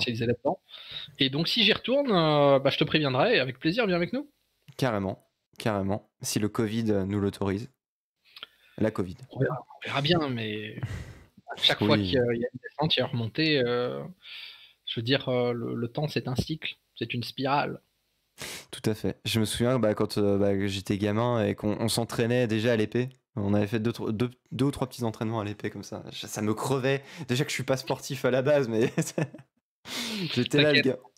On a tous perdu le côté sportif là ces derniers mois. Ah ouais, non mais moi à l'époque, tu sais, le gamin un peu nerd, qui à moitié asthmatique, tu sais, tu lui demandes de se battre à l'épée, mais ça c'est pas possible. Mais en vrai, j'ai kiffé de fou. Mais je voulais jouer assassin, tu sais, pour ça, pour être un peu plus relax dans l'idée. Il faut de tout. Au final, l'important c'est de se faire plaisir. Je continue à entraîner des gens à l'épée. J'ai des gens qui me demandent des entraînements à l'épée. C'est quelque chose que j'aime toujours. J'ai vraiment une passion pour le combat à l'épée. Mais si à un moment tu as besoin de tips sur du combat à l'épée, toujours avec plaisir. Toi aussi, tu fais partie des gens que j'apprécie. C'est juste parce que tu es parti loin. C'est moins parlé. Je suis à Limoges. C'est bien aussi Limoges. Viens te battre à l'épée à Limoges. Moi, je suis un vrai Parisien. Pour moi, il y a l'Île-de-France et le reste, c'est des endroits de vacances qui ont l'air super avec des gens super polis et souriants par rapport à Paris. Et la vie est moins chère, mais c'est un peu loin. C'est pas toujours le cas, pas partout. Mais ouais. C'est l'image que j'en ai. Je me dis, au moins, je suis dans l'endroit où les gens sont pas polis et font la gueule. Ça peut pas être pire ailleurs, en théorie. Le vrai Parisien. Ça marche. J'ai vécu 16 ans là-bas, donc je vois de quoi tu parles. Ok. C'est quoi que tu préfères dans le jeu de rôle? C'est quoi l'attribut? J'avais listé les combats, les énigmes ou le roleplay, mais ça peut être encore plus vaste que ça. Je pense que ce que je préfère dans le jeu de rôle, c'est le côté cathartique. D'accord. C'est-à-dire que quand les gens arrivent réellement à avoir cet état ludique, à rentrer dans le jeu de rôle, à la fois ils oublient qui ils sont sur le moment, et en même temps ils ne parlent que d'eux-mêmes. Ouais. Si tu vois ce que je veux dire. C'est beau. D'accord. Ce qui fait qu'ils vont, à travers un personnage, commencer à faire ressortir des choses qui sont en eux, des traits de leur... Je pense qu'on peut pas jouer bien vraiment en jeu de rôle un personnage si on n'a pas une partie de nous, en fait, qui est en accord avec ce personnage, qui est quelque chose qui parle. Donc en fait ces personnes-là sous l'égide de je vais simplement jouer, je vais être un chevalier, si ça, en fait ils vont parler d'eux-mêmes, il faut ressortir des choses en eux et en fait ils vont se dévoiler dans une société qui n'autorise pas forcément. De par le système éducatif, de par la pression qu'on a sur les épaules en grandissant, on peut pas forcément exprimer la personne qu'on voudrait être ou même la personne qu'on est, qu'on a besoin d'être. pas simplement une volonté, un besoin. Et je trouve que le jeu de rôle, dans cet effet cathartique, il permet vraiment aux personnes de s'exprimer, de faire ressortir des choses, et qu'il y a quelque chose qui est à la fois vraiment de l'ordre de la psychologie, voire même souvent de la psychiatrie, qui aide les gens alors qu'ils s'amusent en même temps. Carrément. Ouais, je partage bien. Je l'aurais pas mieux dit pour le coup. Et très clairement, ouais. Ok. Est-ce que, selon toi, il existe des bons et des mauvais rôlistes? Le bon rôliste, c'est celui qui fait du jeu de rôle. Le mauvais rôliste, il fait du jeu de rôle, mais c'est pas pareil. Non, mais est-ce qu'il y a des gens avec qui t'as joué, tu t'es dit, waouh, eux, c'est extraordinaire, et à l'inverse, des gens, oh putain, lui, il continue, mais enfin, ça marche pas, quoi. Et bien sûr qu'il y a le bon et le mauvais rôliste. D'accord. Même toi, tu poses cette question, je suis sûr que tu le sais, et ils sont faciles à reconnaître en plus. On va commencer par le bon rôliste. Le bon rôliste, c'est pas celui qui joue son personnage à la perfection. Le bon rôliste, c'est celui qui ressent, en fait, ou tu vois, qui ressent le jeu, qui essaye de s'intégrer au jeu, qui à la fois crée du jeu, mais participe à l'immersion de ses camarades. Il est là pour le jeu, il n'est pas là uniquement pour lui, il est là pour participer et consolider un univers. Quand on est maître de jeu, on le remercie chaque jour parce que lui, c'est le bon rôliste. Après, le bon rôliste avec un peu d'expérience, il voit le moment où le maître de jeu il perd un tout petit peu pied, et le bon rôliste va faire la transition pour justement permettre de gagner du temps, permettre d'aller enfin à gauche dans ce putain de couloir alors qu'il parle depuis 1 heure. Ça, c'est le bon rôliste. Il participe à la cohérence de l'univers et il permet de maintenir la magie. Le mauvais rôliste, au contraire, les seuls mauvais rôlistes, pas ceux qui n'ont pas d'expérience, pas ceux qui n'arrivent pas en roleplay, c'est pas ceux qui ont envie de taper tout. L'important, c'est qu'ils ne brisent pas la magie. On peut avoir quelqu'un qui joue extrêmement bien son personnage, mais qui va briser la magie du groupe et la magie du jeu, qui va briser l'état ludique en fait des autres joueurs. Et ça, pour moi, c'est le mauvais rôliste. C'est celui qui, par des intérêts soit personnels, soit un manque d'empathie, va réussir en fait à décaler le jeu et faire en sorte de casser la magie de la séance, où on n'a plus l'impression d'être le personnage, mais on a l'impression de lancer des dés avec des gens un peu pénibles. Ouais. Ok. Et t'as déjà eu des expériences avec des joueurs comme ça, je suppose Bien sûr que j'ai eu des joueurs comme ça, des joueurs qui, par exemple, jouent des mages et ont envie de foncer au corps à corps tout le temps, des joueurs qui ont envie d'absolument tout tuer alors que c'est pas dans la psychologie de leur personnage. Des joueurs qui parlent tout le temps. J'ai même vu des joueurs une fois qui faisaient des parties de poker parce qu'ils trouvaient que certains tours de combat étaient trop longs et disaient bah, c'est bon, on peut jouer au poker pendant ce temps-là. Sauf que il y avait une discussion un peu en même temps, ce qui fait que les autres joueurs écoutaient à peu près les deux et ils commençaient à casser la magie. Tiens Morgan, si tu m'entends, petite citation pour ta partie de poker, ça va faire quoi, faire 9-10 ans maintenant, mais voilà, je m'en souviens. Tu lui partageras l'épisode. Aussi. Ok, j'avais joué avec Morgan, parce que ce nom me dit vraiment quelque chose, c'était pendant le jeu de rôle du Nouvel An justement. Ouais. Mais ouais, ok. Et du coup, pareil, donc là, le rôliste, tu parlais des côtés joueurs, est-ce que pareil pour des MJ, qu'est-ce qui définit un bon maître du jeu d'un mauvais maître du jeu? Alors, ce serait trop facile de dire la capacité. Quelque part, moi j'ai envie de dire que si les joueurs sont heureux à la fin de la séance, en fait tout dépend. Déjà quand on fait une séance, quand on fait un jeu de rôle, quand on crée un jeu en général, on veut induire un sentiment chez les gens. On veut leur faire vivre une expérience, on veut leur faire vivre quelque chose. Pour moi, le bon maître de jeu, c'est le maître de jeu qui arrive en termes de sentiment et en termes d'expérience à les amener là où il veut. Il les a pas amenés juste dans la pièce du boss en se disant aujourd'hui vous allez arriver dans la pièce du boss, et il les a amenés dans la pièce du boss. Non, mais il les a arrivés en se disant aujourd'hui je veux que mes joueurs à la fin de la séance ils se chient dessus. Ouais. Voilà, ça c'est mon but. Et si à la fin de la séance les joueurs ils sont arrivés à un point où même s'ils ont fait que un quart du scénario prévu ils se chient dessus, c'est un bon maître de jeu. Et surtout si ensuite les joueurs, parce qu'en fait pour moi distinguer un bon maître de jeu, il y a des bons maîtres de jeu, ça dépend des types de joueurs, il doit s'adapter, etc. Mais au final on peut dire qu'un maître de jeu est bon que vis-à-vis du retour des joueurs quelque part.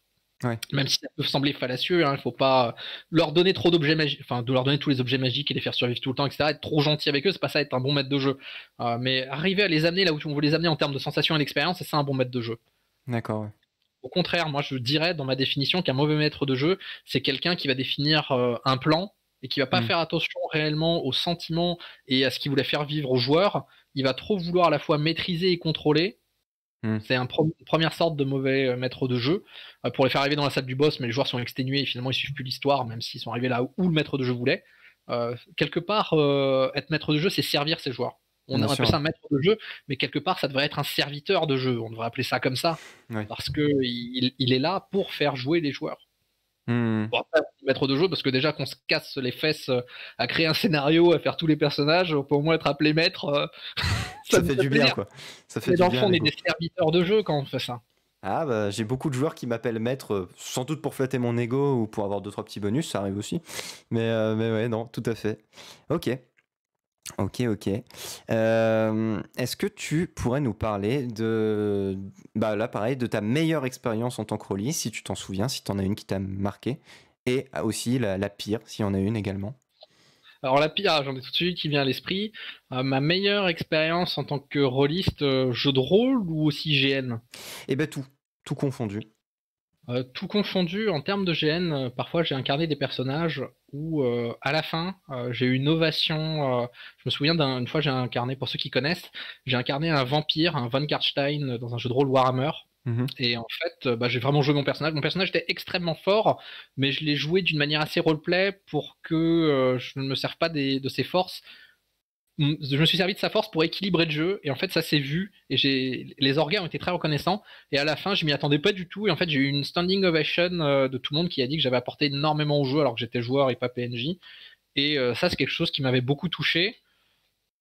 Ensuite en jeu de rôle, j'ai eu la mort d'un personnage un jour, où je m'étais tellement attaché à ce personnage, et je m'identifiais tellement à des parties de ce personnage, que quand il est décédé, en plus il a été décédé dans une traîtrise, traîtrise d'un être aimé, traîtrise d'une partie de l'univers, que c'est quelque chose qui a réussi à m'empêcher de dormir, alors que je suis quelqu'un qui arrive vraiment dans la vie professionnelle et de tous les jours à vraiment à mettre des plans, à voir le positif, aller plus loin. Je me suis rendu compte que quelque chose dans un univers fictif, parfois, m'avait atteint une partie de moi que je ne soupçonnais pas, et qui a fait que j'étais extrêmement touché par quelque chose qui ne devrait pas me toucher, vu que c'est entièrement fictif.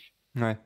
Et ça, pour moi, c'est une réussite. Ça veut dire que derrière le jeu, il y a quelque chose d'extrêmement fort et d'extrêmement puissant comme levier de motivation, comme levier finalement de connexion entre les personnes. Ça, c'est pour les bons côtés. Le mauvais côté, tu veux peut-être dire un mot sur les bons côtés? Non, bah écoute, c'est très limpide, c'est cool. Sur le mauvais côté, une fois j'ai eu une partie de jeu de rôle avec des personnages qui étaient un peu vieux, parce qu'on avait fait quelques sessions, et à un moment je leur ai mis une énigme, en fait où c'était une salle en carré, et en fait il y a le boss qui éjectait des hélices de son corps, et les hélices se plaçaient sur les 4 murs de la salle, et je dis attention, les hélices se mettent à tourner, vous voyez une aspiration qui sort de chaque hélice, où vous placez-vous dans la salle? Et en fait, il était tard. Moi, je fais souvent des jeux de rôle genre de minuit à 9h du matin. Classique. Bah, c'est comme ça que j'ai appris avec toi, en fait. Voilà, moi, c'est les jeux de rôle de la nuit, généralement. C'est ça. Ce qui fait que il devait être du coup 10h30, parce qu'on finit jamais à l'heure. Donc 10h30 matin, ils étaient fatigués, donc ils ont dit où est-ce qu'ils se plaçaient dans la salle. Et moi, je me suis dit, c'est simple, ils se mettent au centre, ils voient que les aspirations sont égales, et ils survivent. Et en fait, ils sont placés n'importe où dans la salle. Peut-être que moi, j'avais mal parlé d'où est-ce que c'était dans la salle, etc. Ce qui fait que je dis, vous êtes aspirés, vous êtes morts. Et moi, sûrement, j'ai dit ça parce que aussi j'étais fatigué. J'avais prévu que ceux qui ne trouvent pas mourraient, je voulais mettre un peu de mort. Et là, ils m'ont tous regardé comme si je les avais trahis, comme si j'étais une espèce de sale bip, qui les avait fait jouer 10 heures pour les faire mourir dans une espèce de blender Whirlpool qui les a transformés en salami, quoi. Et ça, ils m'en parlent encore 15 ans après. Ouais. En me disant, ouais, tu vas enfin nous faire un jeu de rôle où on va encore être dans une pièce avec des ventilateurs, on va mourir, c'est pas la peine de jouer avec toi. Ok, t'es fiché ventilateur et. Ouais, ils sont tellement trahis que j'ai mis des années à reconquérir les joueurs. Ils m'en parlent encore aujourd'hui avec indignation. Et du coup, tu mets plus de ventilateur dans tes jeux de rôle ou de temps en temps quand même? J'essaye de mieux leur expliquer qu'ils risquent de mourir. Je les prends par la main, je fais attention, si tu te mets là, tu risques de mourir. Enfin, ça dépend des joueurs. Ouais. Et aussi, je fais plus. J'explique mieux, je mets mieux en scène. Maintenant, je fais carrément des plateaux avec des figurines où j'explique, etc. Une fois qu'ils ont tout les détails en main, s'ils meurent, tant pis pour eux. Mais par contre, aussi, ce que je fais, c'est que j'évite de faire des choses où, sur une action qui leur semble anodine, là, c'était limite la première attaque du boss. Ouais. J'essaie de pas être trop pénalisant. Voilà, donc ça m'a appris. De toute façon, on apprend toujours beaucoup plus de ses échecs que de ses réussites, parce qu'on se remet beaucoup plus de questions généralement. Du coup, ça m'a aidé à comprendre beaucoup de choses au final. Carrément. Ok. Et en GN, une expérience particulière une mauvaise expérience de GN? Mauvaise expérience de GN, au-delà parfois de Gadouria. Ceux qui connaissent reconnaîtront de quel je parle. Une mauvaise expérience de GN, par exemple, j'ai participé à un GN Trône de Fer il y a quelques années, où un organisateur en fait a pété un câble parce que ça fait partie de ces maîtres de jeu qui veulent tout contrôler. Il a vu qu'il pouvait pas tout contrôler, ce qui est normal dès le moment où il y a autant d'humains et autant d'interactions, et il est parti. Et l'équipe d'organisation en a eu marre, est partie. En fait, on s'est retrouvé les joueurs seuls sur le terrain à devoir mener le jeu. Il y a des gens qui ont à la fois des compétences, qui ont le courage. Si jamais un jour il écoute ce podcast, Martin Ménager, qui a repris en fait le flambeau. Mais ça, c'était une expérience difficile parce qu'on s'est retrouvé à vouloir jouer ensemble, et puis savoir comment jouer ensemble, puisqu'il n'y avait plus personne pour dire les règles, le scénario ou quoi que ce soit. Mais on a quand même réussi à maintenir l'univers, ça qui est beau. Mais le mauvais côté, c'est qu'à un moment, en fait, on s'est mis à parler potin et ça a brisé le jeu quelque part. Ouais, c'est sûr. Clairement, oui. D'ailleurs, ça me permet d'enchaîner un petit peu sur les GN parce que moi, je connais pas trop et c'est vrai que c'est peut-être plus obscur encore que le rôlisme, le jeu de rôle papier à la base. Comment ça se passe une session de GN? Toi, tu fais surtout du médiéval, fantastique, peut-être un peu de science-fiction ou je sais pas. Comment ça se passe en fait Alors, comment ça se passe déjà côté organisation, côté joueur? Côté organisation, en fait, comment est-ce que moi, je veux organiser un GN? Comment est-ce que je dois faire?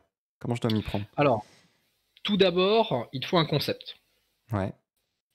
On va dire que tu veux créer un GN sur un univers personnel que tu aimes bien. Donc tu commences à avoir ce concept, tu essayes de développer tout d'abord des règles, de savoir comment est-ce qu'il va fonctionner ton GN. Une fois que tu sais comment il va fonctionner, ça va être quoi les règles, tu essayes de le dimensionner. De te dire, ok, je veux combien de joueurs, combien vont arriver, etc. Une fois que tu as la dimension de ton GN et le type de règles, tu dois te constituer une équipe. En parallèle de la constitution d'équipe, tu regardes aussi, aujourd'hui le nerf de la guerre, c'est un terrain. Trouver un terrain en location qui soit bien situé, pas trop cher, etc. Parce qu'il faut savoir qu'un GN aujourd'hui ça peut coûter quand même pas mal d'argent. Tu dois assurer la sécurité, tu dois assurer pas mal de petites choses autour, donc ça coûte quand même un billet. Donc il faut que les gens soient assez intéressés, que tu aies assez d'inscriptions pour, je dirais pas faire des bénéfices, mais au moins rentrer dans tes frais. Et en même temps, il faut savoir que dans ton équipe d'organisation, tu dois avoir des gens de confiance. Souvent, tu les payes pas, ils sont bénévoles. Ça va être des amis à toi qui veulent bien s'engager. Donc, il faut pouvoir leur faire confiance pour que le jour J, ils se pointent. Et que le jour J aussi, ils se barrent pas pour X raisons.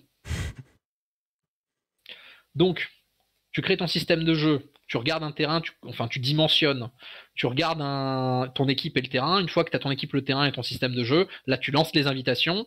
Et une fois que tu lances les invitations, ça va être, il faut se dire qu'après ton boulot, régulièrement, tu vas devoir créer les fiches de personnages, tu vas devoir modifier ton scénario parce que tu t'aperçois qu'il y a 15 joueurs qui sont inscrits et c'est 15 joueurs qui veulent jouer des Spartiates et t'avais pas trop prévu ça, mais tu dois pouvoir gérer une faction de 40 joueurs aussi qui s'inscrivent et qui représentent la moitié de ton GN, essayer de négocier avec eux qui peuvent pas jouer ensemble, qu'il faut les séparer en factions, et tu vas faire à la fois du social, du politique, tu vas faire pas mal de papier pour essayer de voir les inscriptions avec la FEDGN, comment ça fonctionne, etc. Jusqu'au jour J, où tu as perdu la moitié de tes cheveux et tu as pris 15 kilos de stress. Non, je dis ça, mais ça dépend des gènes. Il y en a qui se passent. Il y en a, tu trouves une belle équipe et il t'épaule assez pour que ça marche. Et voilà, une fois que tu as fait ça, il y a le jour J qui arrive et tu t'aperçois qu'il y a plein de choses que tu n'as pas pu anticiper, mais tu t'aperçois aussi que généralement les joueurs sont géniaux. Du moment que tu communiques et que tu leur donnes du sens, ils comprennent. Et ensuite, t'as lancé ton GN et t'attends les retours, les retombées. Et souvent, avant même d'avoir fini le premier, tu penses au deuxième. Carrément. Ça me rappelle le tatouage, ça aussi. T'as fini ton premier tatou, tu veux faire le deuxième. Ok. Et du coup, côté joueur, comment ça se passe? Ça va être le même principe. Tu vas trouver un GN, acheter du matos. C'est ça qui m'a freiné au départ. Tout dépend de ce que tu veux faire par le GN. Moi, aujourd'hui, j'en suis à un stade où c'est des gens qui viennent me dire Nathan, on aimerait que tu viennes avec nous au GN, on a besoin de tel personnage, on a besoin de quelqu'un comme ça. Quand tu connais pas du tout le GN, tu dis bon, je veux faire du GN. Ok, tu commences à faire des recherches. Ce qui est bien avec le GN, c'est des communautés qui sont à la fois assez bavardes et assez ouvertes. Donc, assez rapidement, si tu poses une question, les gens te répondront, essaieront de t'inclure. Donc, tu vas trouver un GN. Tu vas peut-être essayer de ramener des gens que tu connais, pour pas essayer de pas être seul. Et en fait, là, tu vas avoir contact avec les orgas d'abord. Tu vas leur poser des questions, même si souvent ils ont des documents assez complets, avec des FAQ, etc. Une fois que tu leur poses les questions, Bah, ça va être à toi, dans les gènes que tu vas voir, de dire est-ce que je veux être un guerrier de l'espace, est-ce que je veux combattre des dragons, est-ce que je veux un truc où il y a des morts vivants, parce qu'aujourd'hui il y a des jeux de rôle grandeur nature avec des épées, mais il y en a des médiévales fantastiques, il y en a des post-apocalyptiques, il y en a des cyberpunk, il y a vraiment de tout. Voilà, l'offre elle est assez pléthorique. Mais bon, on va dire qu'on prend du médiéval fantastique classique, tu vas t'inscrire, ils vont te demander la création de personnages, tu vas avoir quelques documents à lire, mais bon, ça dépasse pas généralement les 20-25 pages, création de personnages et règles du jeu inclus. Et quand tu vas créer ton personnage, on va te dire, bon bah voilà, il te faut à peu près tel genre d'équipement. Donc tu vas aller sur des sites, si tu as un peu de thunes. Si tu n'as pas de thunes, tu vas aller voir soit des tutos sur Internet, soit essayer d'aller voir sur le Bon Coin, voire même, et aujourd'hui il y a des groupes Facebook qui vendent du matériel de seconde main pour du jeu de rôle. Ça peut être un bon plan. Méfiez-vous vraiment au niveau des armes. Les armes de GN, ça a une durée de vie de 2 à 5 ans maximum. N'oubliez pas que c'est de la mousse et qu'au bout d'un moment, si ça déchire, ça peut être dangereux. C'est juste le petit point de sécurité. Et donc, tu achètes ton équipement, tu prépares la logistique en te disant il faut une voiture, il me faut une tente, il me faut quand même pas mal de choses pour camper, parce que généralement, le GN, c'est du camping. Et puis ensuite, le jour J, tu te déplaces, et là, tu vas rencontrer des gens vraiment ouverts, vraiment sympas, et tu vas te faire pas mal de potes. Eh ben, ça donne envie. Mais de toute façon, j'avais déjà de base très très envie. C'est vrai que quand je m'y suis intéressé, moi j'étais au collège, lycée, et il n'y avait pas d'argent. Mais comme tu l'as dit, il y a d'autres techniques, hein, mais c'est vrai que je suis pas très manuel ou quoi. Et clairement, maintenant il y a un peu plus de sous, donc il y a peut-être moyen de faire des trucs. C'est une communauté qui a commencé avec des effrites de piscine. Il faut jamais l'oublier. Ils ont commencé avec des draps cousus et des frites de piscine. Ça vient de là, à la base, le jeu de rôle grandeur nature. Il n'y avait aucune loi, aucune règle. C'était pas du tout encadré. C'était des fans qui ont décidé de créer quelque chose.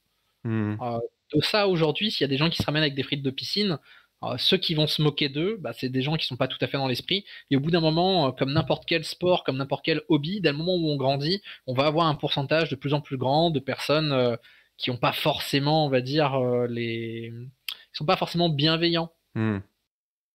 Forcément. Mais bon, au bout d'un moment, qu'est-ce qu'on s'en fout qu'il y ait 10% de personnes qui soient malveillantes, du moment que les 90% sont soudés, solidaires, ils vont dans la bonne direction pour le jeu, quoi. Tu dis que ça a commencé par des frites de piscine, ça n'avait pas commencé avec des règles et des classeurs.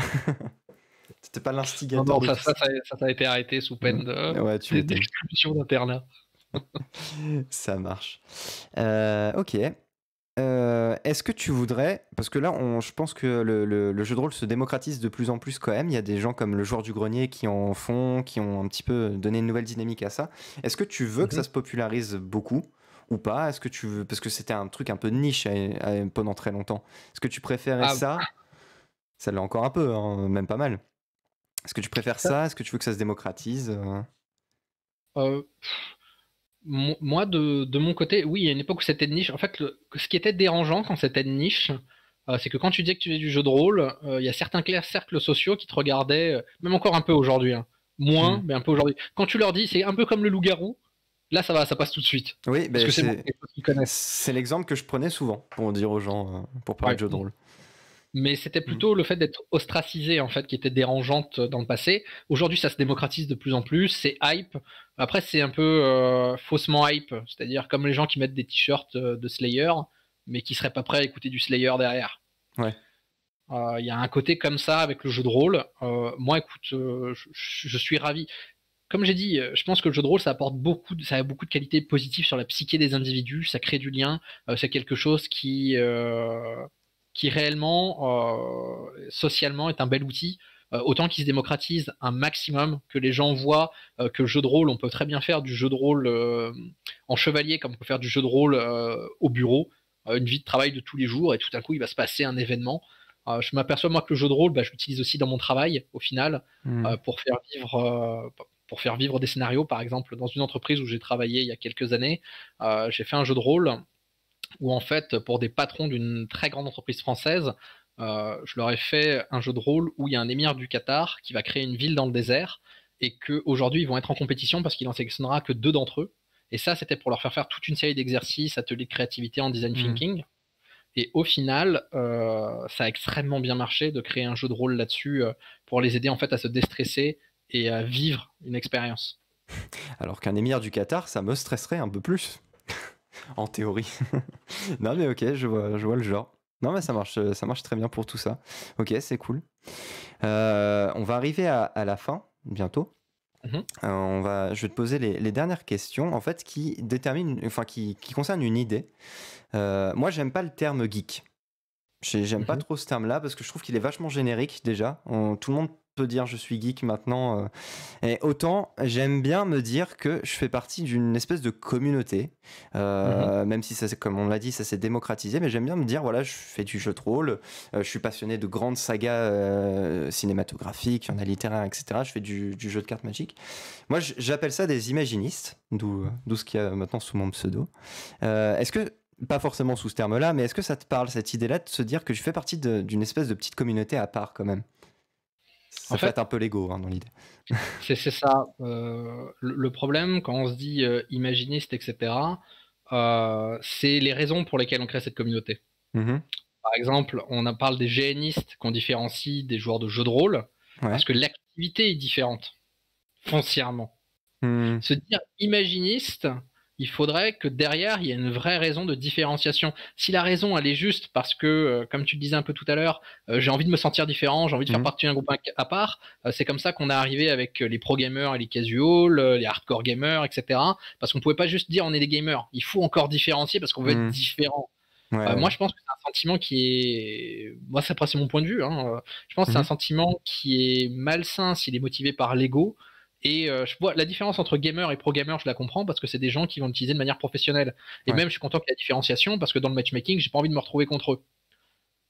Ok, Par ouais. contre, une différenciation entre les gamers et entre, par exemple, les joueurs PC et les joueurs console. Je suis un joueur PC. Quand les gens ils disent master race, par exemple, vis-à-vis des joueurs consoles qui voient comme des paysans, là je trouve qu'il y a quelque chose qui, au-delà de la blague qui est franchement rigolote Hmm. de temps en temps, je trouve qu'il y a quelque chose qui peut être assez malsain, qu'il faut pas, il faut avoir des vraies raisons de différencier les choses et il faut pas le faire Hmm. uniquement parce qu'on a envie d'être spécial. D'accord, Et ouais. surtout Hmm. quand on est spécial, il faut pas oublier, quand on se met dans une catégorie, on est différent des autres, mais aussi on exclut les autres. Ouais. Non, je suis Pour moi, d'accord le avec jeu de ça. rôle, il y a un côté partage. Hmm. Ok, ça marche. Bah écoute, en tout cas, je te remercie. Pour moi, c'était très très très bien. Le premier épisode se passe merveilleusement bien. Est-ce que tu as un petit mot de la fin? Quelque chose, une petite phrase pour Écoute, je te terminer? remercie. C'est vrai que là, tes questions, moi, ça m'a aidé à réfléchir sur plein de points. C'était vraiment plaisant. J'espère que tu vas continuer. Je suivrai ça avec intérêt. Ça Et marche. puis, à toi de jouer maintenant. Bah ça marche, bah clairement. Bah, j'essaierai d'interviewer la semaine prochaine, en théorie, si tout se passe bien, ce sera Aurélien qui partagera le micro, parce que j'ai pas mal de choses à dire avec lui, clairement. Et Ouais, faudra faire avouer publiquement que les slivoïdes, le deck slivoïde, on en c'est pas bien, parlera. On en c'est mal. parlera. Moi, je suis partisan, donc je dis pas. Et puis voilà, bah, au fur et à mesure, j'espère d'avoir de plus en plus de personnes qui nous suivront, et surtout, bah, j'essaierai de le faire une fois par semaine, si possible. Ce serait vraiment cool. Mais enfin voilà. Je remercie Ça bah, du marche. coup il y avait quoi? Il y avait 5-6 personnes qui nous ont suivis globalement sur toute la durée de l'émission. Bah, je vous remercie à tous et je vous souhaite à tous une bonne soirée et à toi aussi Nathan, une très bonne soirée à toi. Bonne Salut tout soirée le à monde. tous.